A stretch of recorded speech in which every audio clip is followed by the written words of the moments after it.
अकोल्याजवळील मैसपूर शेत शिवारात 15 फूट लांबीचा अजगर आढळल्यानं शेतकऱ्यांचे रात्रीचं शेती सपाटीकरणाचं काम ठप्प झालंय। माती उचलण्याचं काम सुरू असताना अचानक अजगर दिसून आल्यानं शेतकऱ्यांमध्ये भीतीचं वातावरण निर्माण झाले।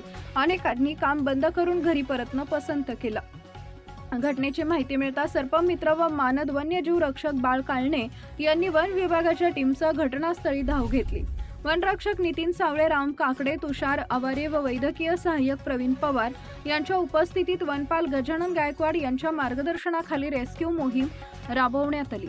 अंधार, चढउतार असलेली जमीन व भुसभुशीत माती या प्रतिकूल परिस्थितीत केवळ टॉर्चच्या उजेडात बाळ काळणे यांनी धाडसानं अजगराला पकडलं।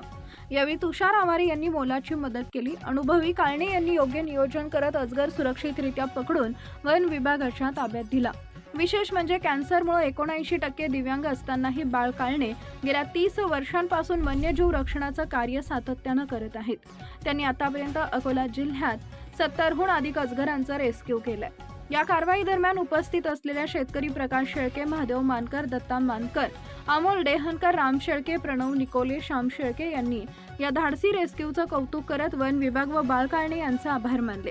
वाढत्या तापमानामुळे पाण्याच्या शोधात वन्यजीव गावाकडे वळत असल्यानं शेतकऱ्यांनी पाण्याचे स्रोत योग्य पद्धतीने व्यवस्थापित करावेत असं आवाहन बाळ काळणे यांनी केलंय। नवनवीन बातम्या पाहण्यासाठी आजच विदर्भ दूत न्यूज चॅनलला सबस्क्राईब करा आणि बेल आयकॉनला सुद्धा क्लिक करा।